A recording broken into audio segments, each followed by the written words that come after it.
Alrighty, welcome back for another Well-Being Wednesday. This is the monthly segment that shows child care providers and caregivers like yourselves simple ways to support your own well-being, because taking care of ourselves is in fact taking care of others as well. I'm your host, Susanna Creed, with Be Well, Care Well, a program that is all about supporting the well-being of our early child care providers. So this month we are winding down 2023 with our wonderful topic of financial fitness. We did this last year and you all seemed to really enjoy it, so we were excited to bring it back. So we're excited to also welcome two guests today. So we get a 2-for-1, which was wonderful. We have Osmar Garcia with us and one of his colleagues, Molly Buenrostro from Garcia Wealth Management. And if you haven't heard of them already, Garcia Wealth Management is the leading Hispanic family-owned wealth management firm in Central Arkansas. Their goal is to empower their community members to make financial decisions no matter what life throws their way. And we know life loves to throw things our way. So that's always really helpful to have somebody who's willing to help us work through that. So we're really excited to connect with both of you today. And I know I'm looking forward to hearing a little bit more about your financial wellness suggestions as we go through. And so I thought to kind of kick off our conversation today, I know when I've worked with childcare sites and childcare staff throughout the state, a lot of times I hear, I'm kind of stuck when it comes to creating a budget, or I don't know where to start with creating a budget, or they just can't stick with it once they have it. So I'm wondering if you can I'm going to send it over to you to talk to us about maybe how somebody can get started with that, or what they can do if they're struggling to maybe stick with their budget. And I know you have a disclaimer for us as well. So I'm going to kick it over to you all. Wonderful. Thank you. I appreciate you having us. Molly and I are very excited to be here and give back as best we can today. Yes, one of the disclosures that we have to give is that through the conversation today, I just want everyone to know what we're going to talk about can either be construed as legal or financial advice.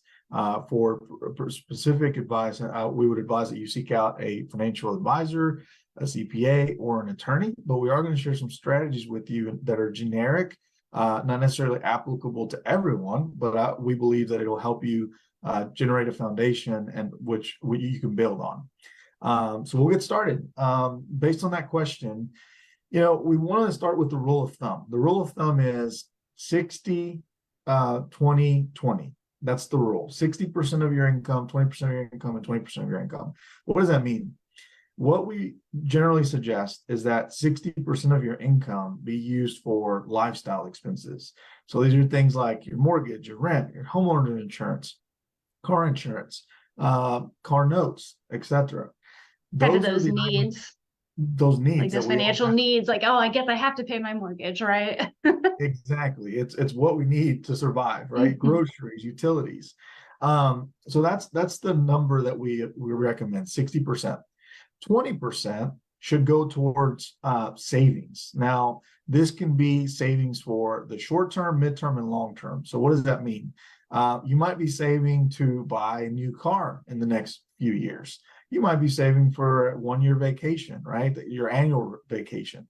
Also, it could be for retirement. A lot of individuals have options through their work. If so, you can count a percentage going towards that. If you don't, then you could do it outside of work, depending to your income levels and thresholds that you have to abide by. And so that's where 20% should go: short-term, long-term, and midterm goals. The other 20% we recommend go toward discretionary spending. What is discretionary spending?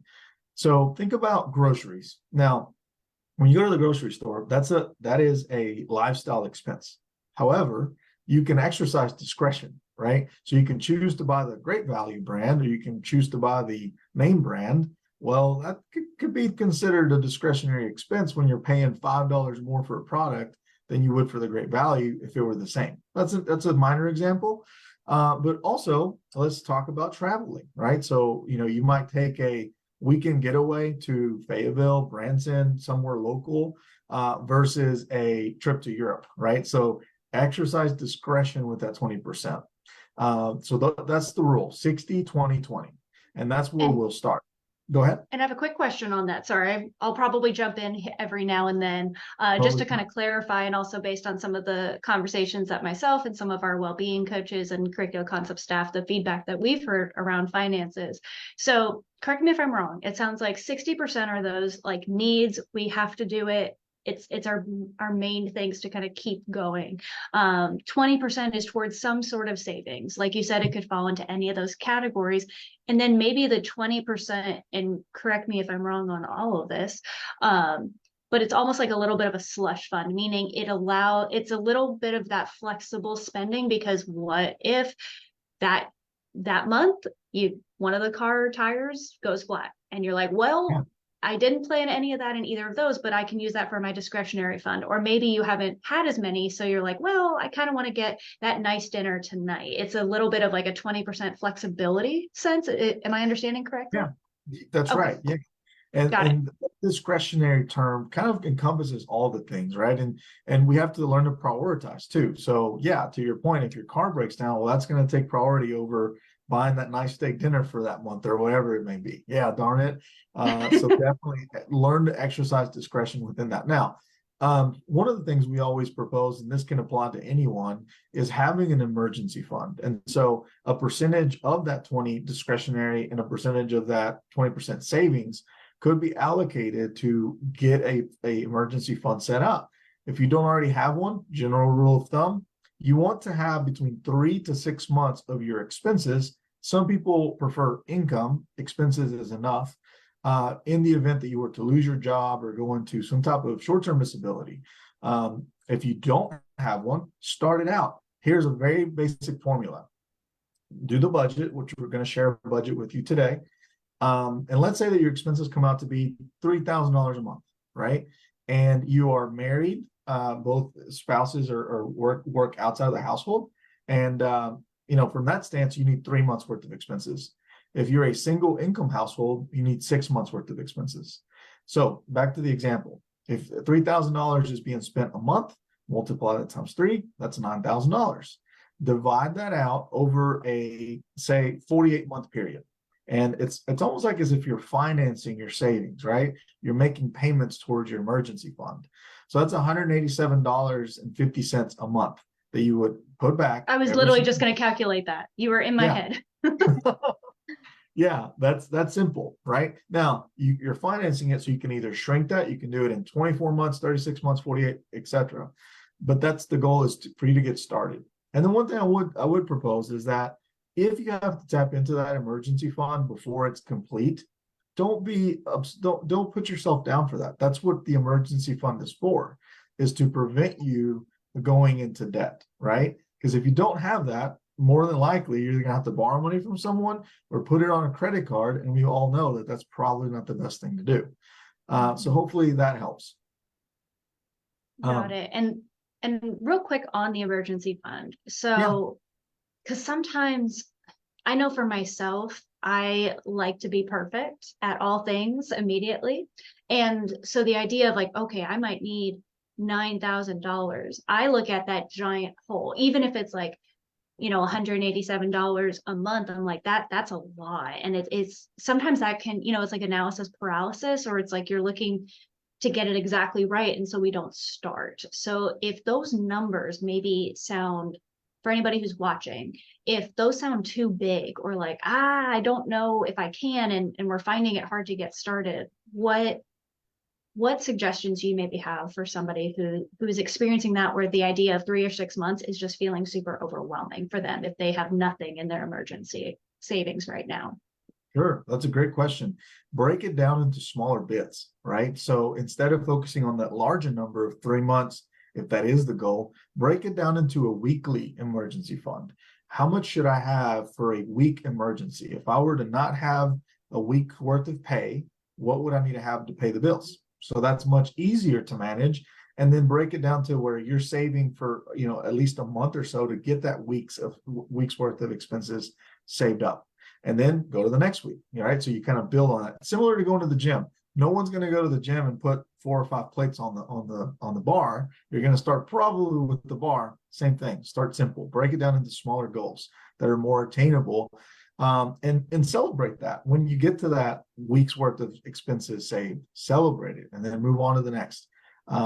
So I find that to be satisfactory for most people. Okay. Yeah. This idea of, so like if I, for instance, need, I can't even think about a weekly number, let's say $200. If I need $200 for a week, it doesn't mean I have to save $200 that week. What that means is, okay, maybe over the next month or two, I work to save little bits so that I eventually have $200 in my That's right. emergency fund and be like, yes, I got it. So if I had a week of where I got furloughed or whatever, I could be okay. Okay, got it. Yes, Just wanted to make absolutely. sure. Yeah, and if it motivates you, one other thing, print off a little square and draw out the squares, and each square represents a week. Fill them in to motivate you to keep going. Yeah, absolutely. I Keep know it that we simple. have a, oops, sorry. No, no, go ahead. You have a what? I know that we have a lot. So a lot of the people who are going to be tuning into this are teachers. I know you all are creative. I've seen your classrooms. I know that colors make you happy. A lot of times organizing makes you happy. I actually started something where I kind of drew out like a stack of coins and I made it artistic. And that's where I'm going to kind of say, okay, here, don't quite yet have exactly what each coin represents, like the amount. But for instance, maybe it's each week. If I'm like, I want to get a coffee, maybe one time that week say, I'm going to make a coffee in just one time. And then if I do Yeah, that, I fill in a coin, and it's a fun creative outlet. And like you said, it makes it a little bit more fun. And I know we have our creative teachers here. So I wanted to make sure you all know you can combine those two worlds, and it might make it a little bit more something you look forward to and getting like, oh, I get to color that in. I get to check that off. So I'm doing that. absolutely. So I appreciate that idea. Yeah, make it fun, right? Just because it's math, it doesn't or numbers, it doesn't mean you can't make it fun. Especially for all you math teachers out there. That was one of my favorite subjects in school. Hence why I'm doing what I'm doing now, I guess. Praise Um, be to you for math yes. being the greatest. We need Shout people out like you in this to world. shout out to my algebra teacher, Miss Griggs, who I told I would never use algebra, and I used it every single day. So There you go. yeah. So awesome. Well, next I'm going to share my screen if that's okay, and Absolutely. I'm going to show a budget that we use to capture the expenses that a person experiences each month. So notice that we've got the fixed expenses. So we could argue that these are more of your essential expenses that you need to live each and every month. So let's unpack these a bit. Would Go this ahead. be the 60%? Yes, that's right. Like where it Yep. says like the fixed 60%. expenses, when we're wondering how does that connect to that 60-20-20? This is like the 60. This is the 60%. That's right. Perfect. I'm Yeah. following. Thank you for that. Yeah. So mortgage and rent, right? So you either own a house or you rent a place. And so you want to be mindful of how much there's such a thing as being house poor, right? You've probably heard that term before, especially nowadays with interest rates being so high. So be mindful of that. General rule of thumb, an individual doesn't want to put more than 20 to 26% of their income towards living expenses. So that's something to consider. So if your income, if your mortgage payment is 60% of your income, that's probably, a sign that maybe you should consider changing housing or make a move that is excessive. Homeowners insurance. So that's something that a lot of people, especially today, are experiencing rate hikes in because of all the things that have happened in Central Arkansas specifically. Mm-hmm. Speak to your insurance agent. Ask them if there's any other alternative options. Can you maybe raise the deductible? Or maybe it's time to look at a new provider. I don't know. There's different ways that you can look at that and potentially save some money. Utilities, those are kind of. Go ahead.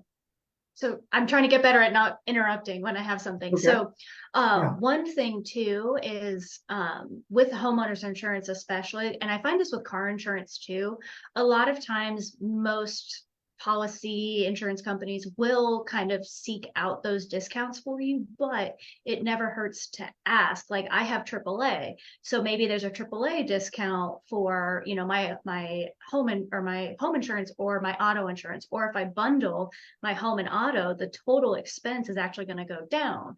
Or maybe there's even like good student discounts. If you have certain credit, like so if you haven't done that in a while, that could be something that's really useful to go to your insurance agent and say, hey, can we double check if there's any additional discounts that I qualify for? So that was one piece. And Osmar, I'm already getting wonderful comments asking if there's a way that they can access this budget spreadsheet. People are loving it. I wanted to see if you all would be willing to share that with us, or if we connect with you to get this. What's your take on that? Yeah, we totally would be okay with sharing the budget. That is okay. So we would send it over to you. You can share that, and they're also welcome to reach out. That, for example, Molly could meet with you one-on-one to have a more in-depth conversation, and she can actually walk you through some of these additional items that we're going to touch on. And Molly, I think you were going to add something as well on the discretionary expenses here in a bit, so I'll let you highlight that as well. Certainly, we do not mind sharing it at all. Thank you for asking that question. Yeah. So utilities, utilities are what they are, unfortunately. I live in Conway, and so Conway, we're blessed with this place called Conway Corp. Great utilities. Plug here to move to Conway. So they just are what they are. You can do as much as you can to save, maybe turn the lights off in the house and don't let the water drip, etc. But they are what they are. Phone and cable, same thing. If you have a cell phone, you're with one provider, go and see what the other providers offer. Try to cut expenses as much as you can. You might think, well, I'm going to save $10 a month. Okay. Well, if you save $10 a month here and $10 a month there, eventually that adds up. And that's money that you can reallocate to other places, be it reduce debt or increase savings, or even, if that's taken care of, then maybe increase discretionary expenses to take a better trip next year and what have you. Household, so groceries. This is a big one. Most of the budget on the fixed expenses side is consumed by groceries. So some ideas here: bulk spending. Going to a Sam's Club or there's another one in Little Rock. Forgive me, a Costco. Mm-hmm. Buying in bulk, the things that you can. Yeah, Sam's Club too. Toiletries, those sorts of items that don't generally expire. It will save money all over time. Another concept my family and I exercise this is when it comes to beef prices, kind of do this. They fluctuate up and down. We will generally buy beef in bulk and we put it in a freezer. That helps us save money. It's a greater expense in the beginning, but it does save money over time. So if you get used to saving, and that helps. Go ahead. So on that, real quick plug for anybody who has been through our Be Well Care Well program and has gone through our meal prep workshop. Another great way to do this to also save time and a headache for you later is, Costco or other places will have large in bulk chicken or beef or, steak or something like that. Before you freeze it, what you can do is put it into a freezer bag or a freezer safe container, put some marinade in there. So you can have maybe 8 chicken breasts and you can have 8 different kinds of chicken that are already marinating, that are ready to go. So say you have, like fajita seasonings on one, you can literally just pop that in the oven and then cut it up, ready to go from the freezer. So definitely that's a way to kind of save time later by also having those ready to go. It takes out the question marks, it takes out the prep time, plus the meat has been sitting in those spices and those flavors. So it's actually even more flavorful when you eat it. So going along that, I was like, wait, this is a great meal prep and saving money opportunity. So thought I would add that to what you were talking about. I just had lunch, but you're making me hungry thinking about that already. So, yes. And so then, let's personal care and fitness, gym memberships would fall under this. If you have a gym membership that you've not, been to in the last 2 to 3 months, it's probably time to do away with that. And that's some money that you can save, and do other physical activities that don't require a gym. So that's something to consider, or buy some items that you can have at home and exercise at home. Dry cleaning, again. Yes, go ahead. Sorry, you have so many good things, and they coordinate with Be Well Care Well stuff. So for those sites that have been through Be Well Care Well, some of you know who I'm talking to, have gotten an on-site exercise area or on-site exercise equipment.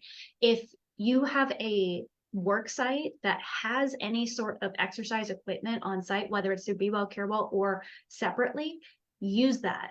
That's going to save you money. That saves you convenience because you're already at work or you already go to that office at some point, even if you're a home visitor. That's a great way to save money as well, is use what you have. And if you're trying to figure out, if you are trying to incorporate more physical activity into your day, but maybe you don't want to spend a certain amount of money on a gym membership right away, like on YouTube. We have it on our channel, but there's tons of other ones of playlists of desk workouts where that's a way where you can integrate it. And once you've built up a steady practice, then it might be worth it to look into purchasing that gym membership. So there's a lot of different ways you can play with it. And when you're looking at budget and also looking to kind of increase your physical activity as well.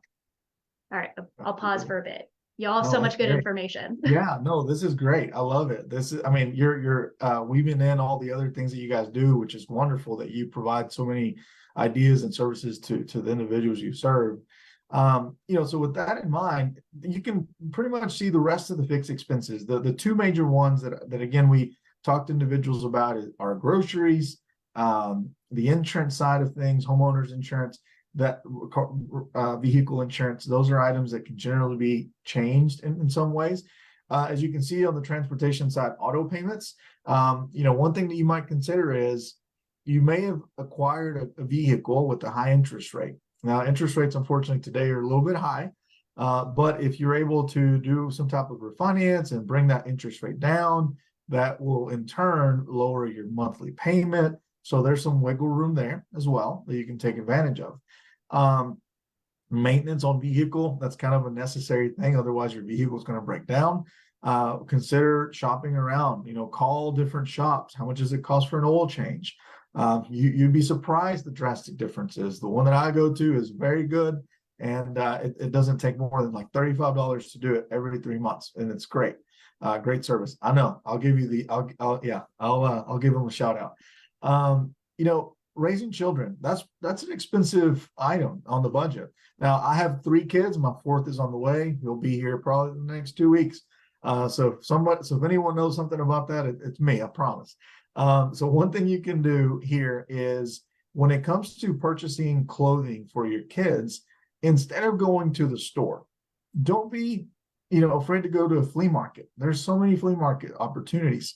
For example, here in Conway, St. Joseph Schools, they have a flea market, plenty of clothes for kids. You're gonna buy those clothes, at a fraction of the cost that you would pay on new clothing, and it's a big way to save money. So take advantage of that.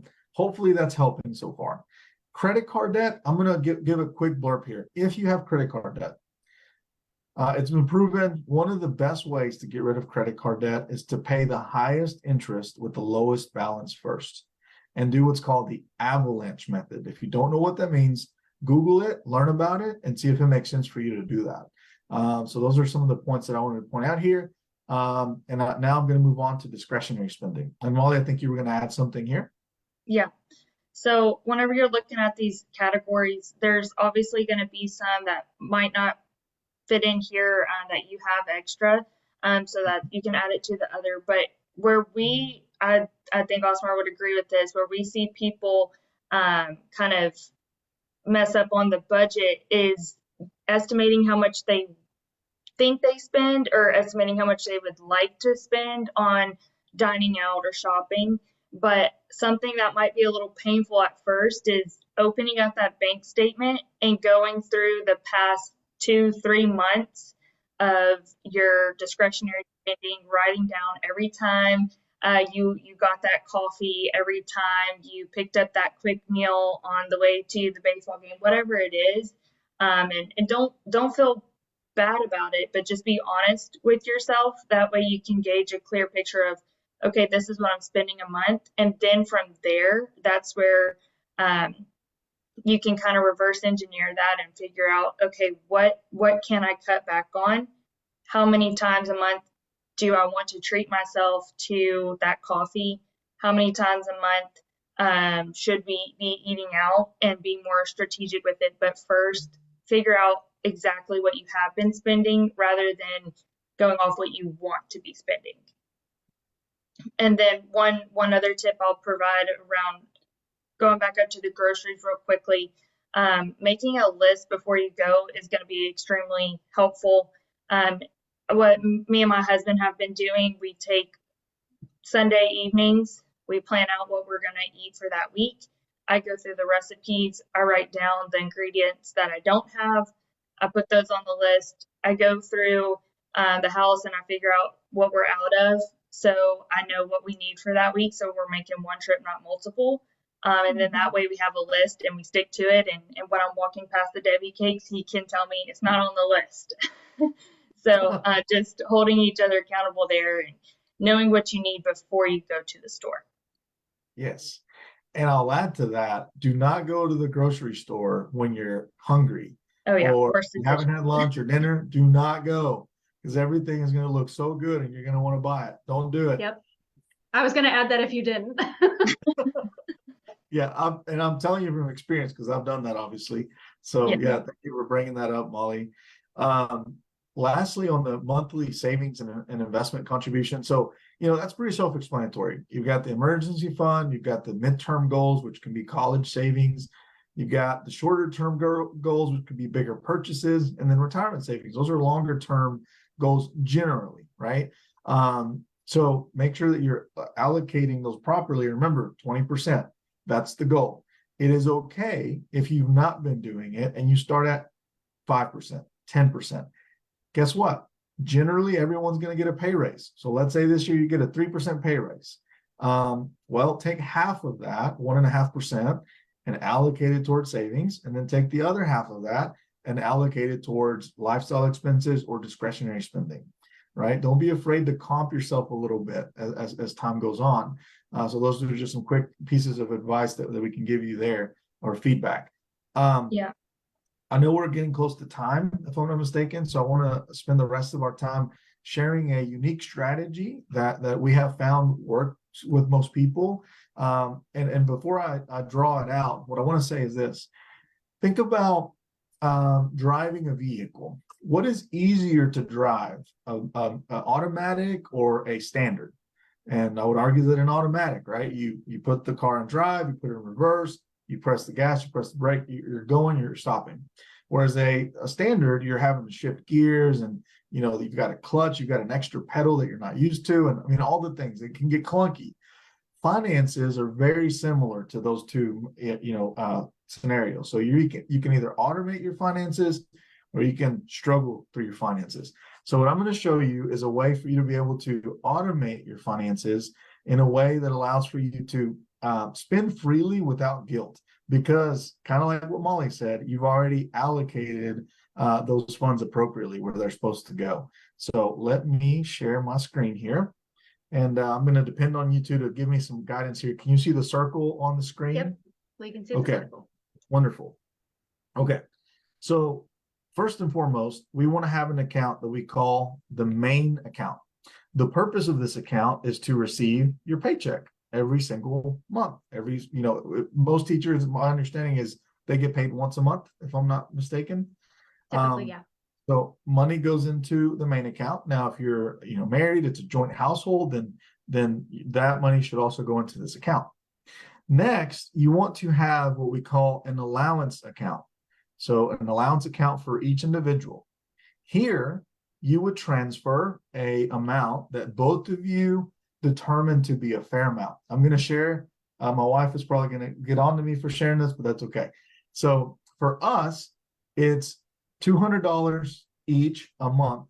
That's our allowance. So she gets $200, I get $200. Those $200 we can spend on whatever we want. That is Osmar money, and that is Morgan money.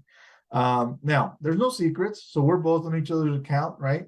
There's no secrets whatsoever, but it just helps split up that allowance so we have accountability, right? So that's our budgeted allowance money. Then you have a fixed expense account. So your mortgage, your car insurance, those items that do not change, month to month, they might adjust once a year, but generally do not change. That is transferred to the fixed expense account every single month. Nothing changes. Then you have a variable account, or another way to say this is discretionary. So these are going to be items like, vehicle or gas in the car, gifts and one-offs that you might do. You would also add groceries to this because it is going to be somewhat of a variable expense. Other items that might come up would be, let's see, charitable giving. If you like to do that, that might vary month to month. What you can do is, going back to what Molly was saying. Oh, eating out is a big one here. Eating out. Go back the last 2 to 3 months, as Molly stated, average out what you've spent. And that's more realistic of a number that you can use for this bucket. And then lastly, you want to have a savings account. And you want to treat that like any of your other expenses, because it should be a part of your budget. And you're sending money to that savings account each and every month. What you do with that money from the savings, you can allocate some for vacation, allocate some for college, what have you, and so on and so forth. But by doing this, you would quite literally have a total of 6 accounts. I know that sounds like a lot, but it's automating your cash flow structure, and you don't have to think about it because money goes in, it's distributed. Every dollar has a home. Money that does not have a home gets spent. We don't know how or where it goes, but it does if you don't give it a home. And then lastly, I'll finish by saying this. What you're going to find with the strategy is this. You're going to get a raise. When that happens, guess what? More money is coming into the main account, but the same amount is going out unless you change it. So by default, it creates additional savings that you weren't expecting. And so every 6 months to a year, you reassess, you restructure, and go on. I've been using this strategy personally for the last 9 years of my life, and it has helped a lot. So hopefully that helps you. And so, quick question, because I just want to double check my own understanding. When you say automatic, do you mean, like, for instance, if I have a certain, like, if I get my paycheck and I look at it and I say, okay, I want to automatically transfer, my $200 every month to my allowance account. I want to take 60%. So, and if I know what my paycheck is each time, for the most part, it's like, I don't know, $500. And that I set up an automatic transfer from the main account to the fixed income account. And then I want to make sure I have 20%. Say that's, none of these numbers are probably adding up, so nobody do my math, but like $50, maybe that automatically transfers. Is that what you mean by kind of automate it? Yes. Okay. Yes. So if you know that, as an example, you know that $1,000 is what it's going to take to completely pay everything that's fixed, then $1,000 will be transferred into that fixed account. If you know that it's going to be $200 a month for a variable, and that's low, I know, then $200 goes in there. You use a debit card. Once that money's gone, you've exhausted that bucket. So it doesn't allow for additional spending. And then same thing with the allowances, right? So you've got that fixed amount going in every single month. It's automated. I'm sure your bank can help you structure those once you get them set up as far as how to automate that process. But it definitely helps because you don't have to think about it. It removes anxiety, which a lot of people have anxiety behind finances. This takes that away. Okay, awesome. Yeah. Well, I know we are at time, but I want to quickly, thank you again, both of you, for being here and for sharing all this great information. If you are watching this either on the live right now, or if you're watching the replay, check out the comment section below, because there is where we have their contact information if you want to get in touch with Osmar or Molly specifically. Their office phone number, Molly's email is in there, and I believe also Molly's website address to go directly to her profile. So one thing I do kind of want to end on and just see, making sure that I also have kind of our next steps, and for everybody watching, of like, oh, how am I going to get this budget? So I'll connect with both of you to kind of get that budget sheet. And what we can do is we can send that out to anybody who is subscribed to the Curricula Concepts newsletter. And for those of you who are in Be Well, Care Well, your coach is probably going to get that information too. And then also, Molly, I kind of wanted to give the floor to you just for a little bit to see if somebody's interested in this and they're like, I don't know where to start. You said that you could help. What can I do? What's possible? I want to see if you can maybe give a little bit of clarity on what people should do if they want to reach out to you, what they can expect, what you can go over with them. So I want to give you a few moments for that. Absolutely. So if you're wanting to reach out, use the contact information that she just mentioned. You can find it I would love to sit down and as long as you're open to being open, then we can work through numbers, walk through that budget. I have another Excel sheet that we can kind of work with numbers with as well that I'd be happy to go through with you, and then we can talk through other in-depth strategies, and then also just other areas to find where maybe we can cut back and just go a little bit more in depth from what we talked about today, and hopefully provide some clarity on getting that budget. Awesome. Well, thank you both so much. I know this was super helpful for me, and hopefully for those who are watching as well. So I will also include Molly's information when we send out the information through those who get our Curricula Concepts newsletter and those who are in Be Well, Care Well and connect with their coach, so that you all can have access to that in case you want to take advantage of that wonderful offer for them to kind of support us individually with our own finances, because it can be pretty overwhelming sometimes. But as I want to respect our time as much as possible. We had a great session today, and I didn't want to cut it off too early. But if you haven't already and you're watching, please make sure to follow Curricula Concepts on Facebook and Instagram, because you'll get notified whenever we have our Wellbeing Wednesdays and all of our other trainings that we offer. If you were curious about this thing called Be Well, Care Well, or if you've heard about it but you want to apply, we are accepting applications. So please check out the website address below in the chat, and that is where you can fill out the application. It takes maybe 5 minutes, and then I'll connect back with you and we'll see if we have a coach in your area. So that is all for today. Again, thank you all for being here, and thank you for your comments. And I look forward to seeing you in 2024. I think January 3rd is our next Wellbeing Wednesday. So this has been our December Wellbeing Wednesday. I'm your host, Susanna Creed, and I am wishing you well and happy holidays. Bye, everyone.